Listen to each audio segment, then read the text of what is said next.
Hey guys, welcome back to the channel. Welcome to another video. Today's video is going to be an all new news video. We've got some big headlines to dive into and have a look at today that are buzzing around the world of football as a transfer window, of course, rumbles on as we edge ever closer to the beginning of the new season.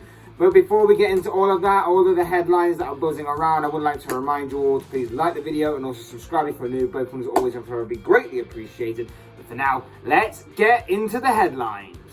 We're going to kick things off with a big one that's buzzing around today, and it revolves around Chelsea's Armando Broja. Well, I say Chelsea's because he could be on the move this summer. Reports today are suggesting that West Ham are very, very close to agreeing everything there is to be agreed upon for a transfer of a player, and Broja is the subject of that transfer, according to obviously one Fabrizio Romano, who's tweeted saying that West Ham have submitted a bid totaling up to £30 million. Now it's being said that Chelsea would have much rather preferred to have loaned Broja out the same way they did last season when of course he went on loan to Southampton than for him to leave permanently. But it seems that obviously with Broja wanting first team football and with the money that's being discussed, it's kind of forced Chelsea's hands a little in them not getting exactly what they wanted. However, if obviously the bid is successful and Chelsea do get back to West Ham and they say that the 30 million bid that's totaled up is successful and it's been accepted, or maybe they can negotiate a deal from this point forward, then Chelsea are likely and reportedly going to be throwing in either or one of, or maybe both of these clauses, a buyback clause and or a future sale percentage clause. That is exactly what Chelsea wants, just in case obviously Broja turns out to be or everything that is expected of him, that is promised of him with his potential. Broja, of course, made quite the impression last season when he was on loan at Southampton and has been in very high demand ever since, with Southampton discussing the possibility of turning his loan move into a permanent one. There are a couple of other clubs involved as well, but today it's all about this deal to West Ham, which is seemingly, like I say, moving ever closer. He made 38 appearances across all domestic cup competitions for Southampton last season, scoring 9 goals in total. And of course, joining West Ham will mean that centre forward role will now provide some competition for Mikel Antonio, and also some much needed depth, which at times last season was lacking whenever Antonio wasn't firing on all cylinders or wasn't there through injury or whatever it may be.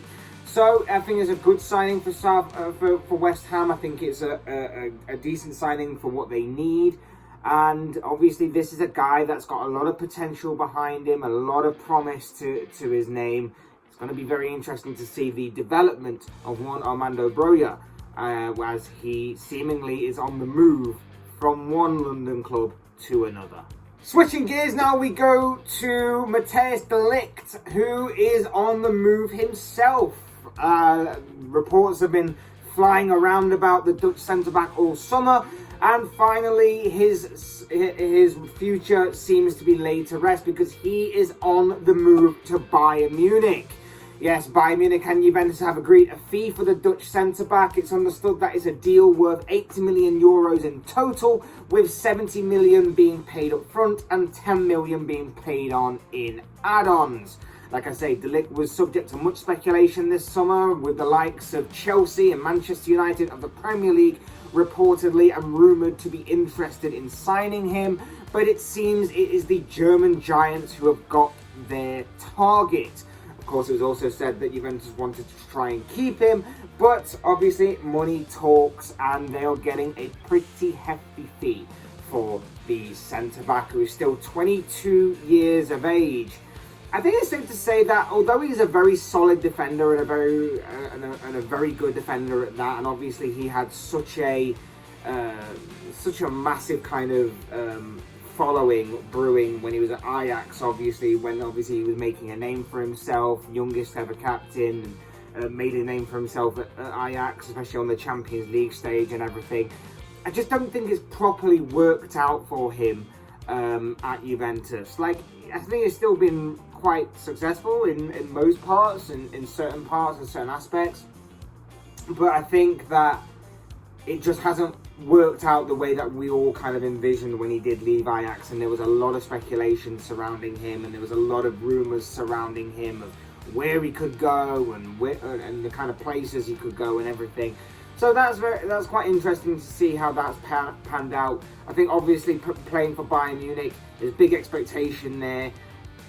He will obviously be successful because it's Bayern Munich and they're the best club in Germany for a number of reasons. And it's going to be interesting as well. Obviously, he's going to be linking up with Julian Nagelsmann, a coach who favours working with youngsters and can help them grow and build. And obviously, he's going to have a bigger and better chance at Champions League success as well. So it's a fair move for him. It's a solid move for Juventus because they get a good kind of fee for him. And for Bayern Munich, they get a very good defender for the present, and of course a player that can still grow and has a lot of potential still behind him, and at 22 years of age is going to be there probably for the next decade or so, if obviously he wants to be there. So a very good move for all concerned. De Ligt is definitely on his way to Bayern. That move should be tied up within the coming hours. From one centre-back to another, we come to a forgotten man at Liverpool in Ben Davies. Yes, Ben Davies. Do you remember him? He was the guy who signed for Liverpool during their defender crisis over a year ago on deadline day of January 2021. He signed for Liverpool on a $2 million fee from Sheffield United, but failed to make a single competitive appearance during that time. He was sent out on loan last season, of course, and it just never really materialised for him. It never really panned out the way that people expected, even when, obviously, like I say, Liverpool's defender crisis took place.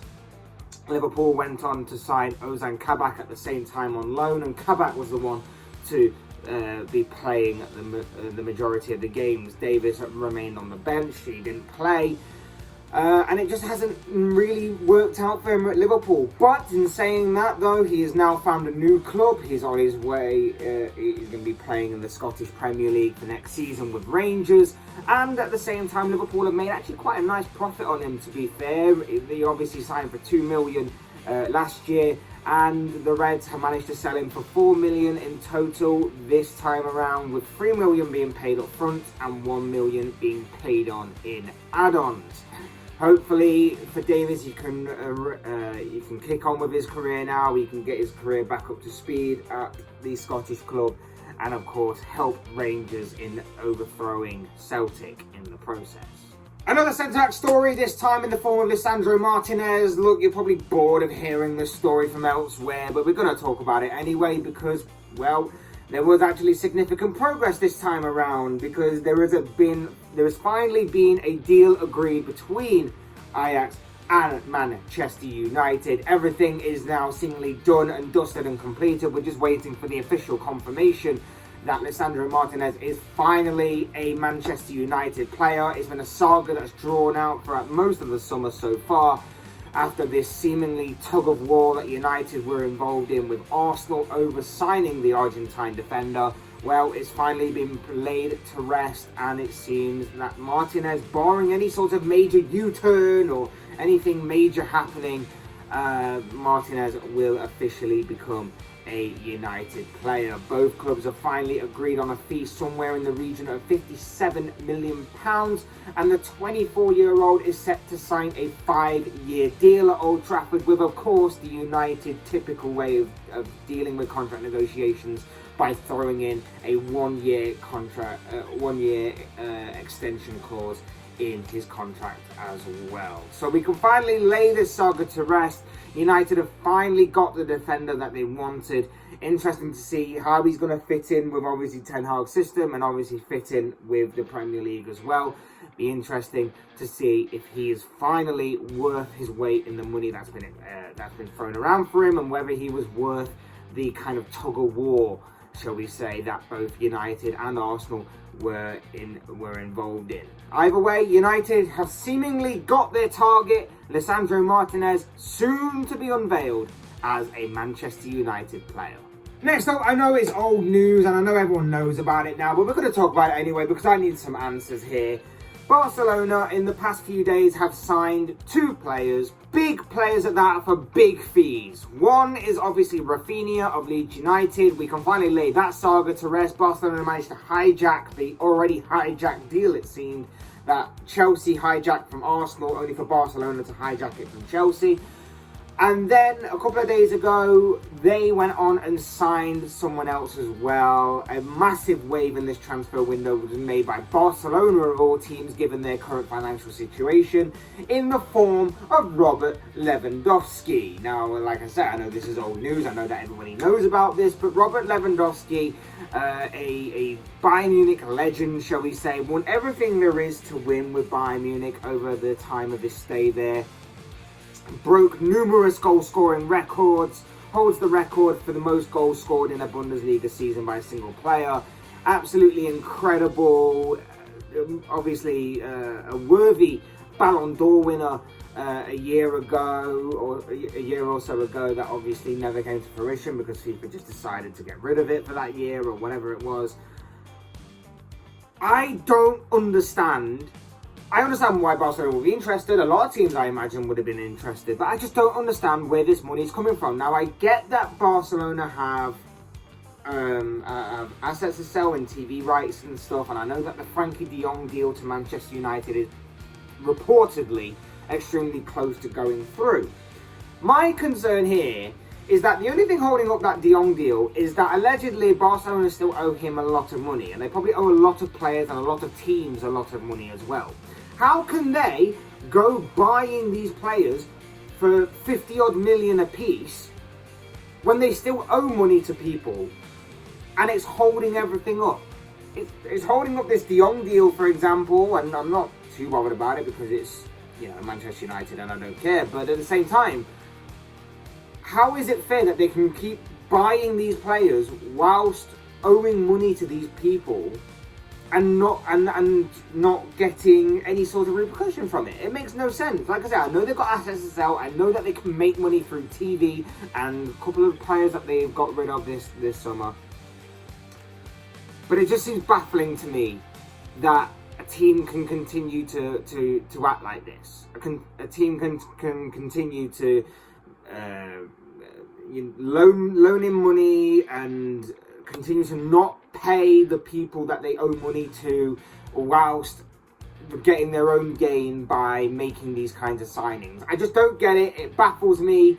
I'm confused by this at all. If anyone's got any answers, please leave them down in the comment section, because I'd love to know how this works. I don't claim to be a financial expert at all, but I don't understand how Barcelona can continue to operate this way and no one really bats an eyelid, because it wouldn't happen for most other teams. I think if you've got a high revenue of income, like your Real Madrid, your Manchester United, maybe you can continue to operate in this kind of way. But no other team outside of Europe's elite possibly could operate this way.